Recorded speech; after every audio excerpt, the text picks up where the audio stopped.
Hi friends, இந்த வீடியோவில் என்ன பார்க்க போகிறோம் அப்படின்னா mensuration 2023 TNPSC previous year question 2023 கேட்கப்பட்ட மென்சுரேஷன் கொஸ்டின்ஸ் தான் வந்து ஷார்ட்கட்டில் பார்க்க போகிறோம்.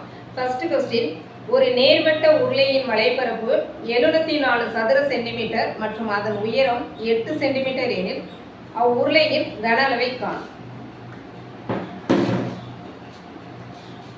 இப்போ என்ன பண்ணியிருக்கோம்னா இது ஆப்ஷனை வச்சு தான் நம்ம வந்து போட போகிறோம். ஆனால் வந்து எல்லா கணக்குக்குமே வந்து இது மேட்ச் ஆகாது. 90% மேட்ச் ஆகும், ஒரு 10% வந்து மேட்ச் ஆகாது. அதனால தான் வந்து நீங்கள் ப்ரொசீஜர் படி வந்து கற்றுக்கிறது தான் நல்லது. ஆனால் வந்து நிறைய பேர் வந்து மென்சுரேஷனை பார்த்தாக்கவே பயப்படுறீங்க, ஷார்ட்கட் வேணுங்கிறீங்க. நாளைக்கு குரூப் 1 எக்ஸாம் போகிறவங்களுக்கு வேணும்னு கேட்டதுனால தான் நான் இது போடுறேன். ஆனால் வந்து ஃபார்முலாவெல்லாம் வந்து மனப்பாடம் பண்ணுறதுக்கு வந்து கஷ்டம் அப்படின்னு நினைக்கிறீங்க. ஆனால் வந்து அது ஈஸி. எப்படி வந்து ஃபார்முலா வந்து ஈஸியாக மனப்பாடம் பண்ணுறோங்கிறது நான் அப்புறம் வீடியோ போடுறேன். இது நாளைக்கு வந்து குரூப் 1 எக்ஸாம் போகிறவங்களுக்காக இது வந்து எமர்ஜென்சி நான் போடுறேன். 90% வந்து மேட்ச் ஆகும், ஒரு 10% கணக்குக்கு வந்து மேட்ச் ஆகாது. ஓகேவா? ஓகே, இப்போ வந்து ஆப்ஷனை வச்சு நம்ம போட போகிறோம். என்ன அப்படின்னா 11ஆல் டிவைட் ஆகணும். 11ஆல் டிவைட் ஆனிச்சுன்னா அதுதான் ஆன்சர். இப்போ 11ஆல் வந்து டிவைட் ஆகுது எப்படி அப்படின்னா நம்ம ஏற்கனவே வந்து வகுப்படும் விதிகள் வந்து பார்த்துருக்கோம்.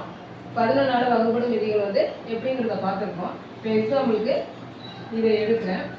இப்போ 4, 9, 2, 8.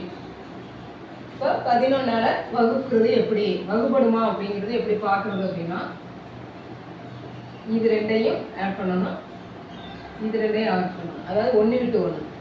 இப்போ இது ரெண்டையும் ஆட் பண்ணீங்க அப்படின்னா 6, இது ரெண்டையும் ஆட் பண்ணோம்னா 17. 17ல் 6 போச்சுன்னா நமக்கு என்ன கிடைக்கும்? 11.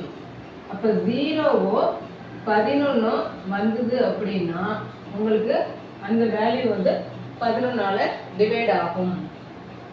அப்போ இந்த ஆன்சர் வந்து நமக்கு 11ஆல் டிவைட் ஆகும். அப்போ இதுதான் ஆன்சர். மற்றதை நம்ம செக் பண்ணி பார்ப்போமா? 5, 0, 4, 8 பாருங்க. 5 4 9, 9 மைனஸ் 8 இப்போ வந்து 1 வரும். அப்போ டிவைட் ஆகாது. அடுத்தது 5 4 4 2 இது பாருங்க 9, 9 மைனஸ் 6 3. அப்போ இது டிவைட் ஆகாது. அடுத்தது பாருங்க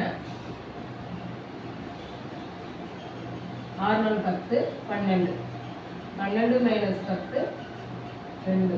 அப்போ இதுவும் டிவைட் ஆகாது. இப்போ ஆன்சர் வந்து 4928 தான் ஆன்சர்.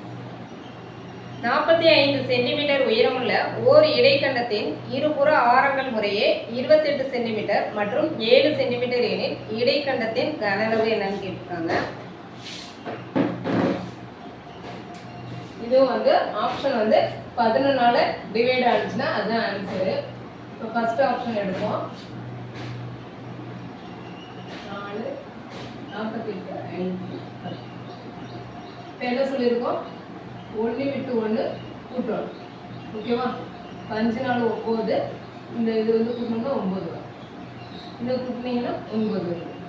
அப்போ 9 மைனஸ் 9 0. அப்போ 0வோ 11ஆ வந்ததுன்னா அது 11ஆல் டிவைட் ஆகும். இப்போ இதுதான் ஆன்சராக இருக்கணும். மற்றதையும் செக் பண்ணி பார்ப்போம். 4 1 விட்டு 1 கூட்டுறோம். கூட்டினீங்கன்னா 8, இது 9, 9 மைனஸ் 8 1 வருது. அப்போ இது கிடையாது. அடுத்து 47 5 கூட்டினீங்கன்னா 9 வரும். இது வந்து 8 வருது. 9 மைனஸ் 8 நமக்கு 1 வருது. அப்போ இதுவும் கிடையாது. அடுத்து 46 5 கூட்டினீங்கன்னா 9, இது 7. 9 மைனஸ் 7 2 வருது. இதுவும் 11ஆல் வகுப்படும். அப்போ ஆன்சர் என்ன? 48,510. அடுத்து விட்டம் 14 சென்டிமீட்டர் அளவுடைய ஓர் கோள வடிவ பந்தின் புறப்பரப்பை காண். இதுவும் வந்து நம்ம 11ஆல் டிவைட் ஆகுதுன்னு செக் பண்ணுவோம். First option 4 1 6. 10 10 மைனஸ் 1 9, அப்போ ஆகாது. அடுத்து 600, இதுவும் ஆகாது. அடுத்து 610, 610 பாருங்க, 6 மைனஸ் 1 5, இதுவும் ஆகாது. 616, 12 மைனஸ் 1 11, அப்போ 0 11 வந்துச்சுன்னா 11 டிவைட் ஆகும். அப்போ ஆன்சர் உங்களுக்கு 616. அடுத்த கணக்கு, நீளம் 3 மீட்டர் மற்றும் விட்டம் 2.8 மீட்டர் உடைய ஒரு சமன்படுத்தும் உருளையை கொண்டு ஒரு தோட்டம் சமன்படுத்தப்படுகிறது. 8 சுற்றுகளில் எவ்வளவு பரப்பை உருளை சமன் செய்யும்? பாருங்க, 4 ஆப்ஷன்லேயே வந்து 11 வகுப்படுதல் பார்ப்போம். ஃபர்ஸ்ட் எடுப்போம், அந்த பாயிண்ட்டுக்கு பிறகு உள்ளதையும் அப்படியே எடுத்துக்கோங்க. 4 4 மைனஸ் 3 1 வருது, அப்போ 11 வகுப்படாது. அடுத்தது எடுப்போம், 250, 4 7 7 மைனஸ் 4 3, அப்போ இதுவும் வகுப்படாது. அடுத்தது எடுப்போம், 211 3 3, அப்போ 3 மைனஸ் 3 0, 0 11 வந்தால் அது வந்து 11 டிவைட் ஆகும். ஓகே, அடுத்தது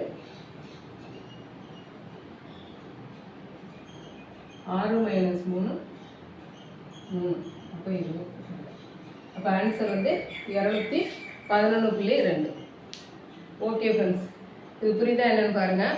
ஆனால் வந்து இது ப்ரொசீஜர் கிடையாது. ப்ரொசீஜர் படி பார்க்குறது தான் என்னை கேட்டாக்க நல்லதுன்னு சொல்லுவேன். அவங்க வந்து டெஸ்ட்டாக கேட்டாங்கன்னா ப்ரொசீஜர் படி போனீங்கன்னா தான் உங்களுக்கு புரியும். அது வந்து நான் அடுத்தடுத்த வீடியோவில் போடுறேன். ஓகே, நன்றி. நெக்ஸ்ட் வீடியோவில் பார்க்கலாம்.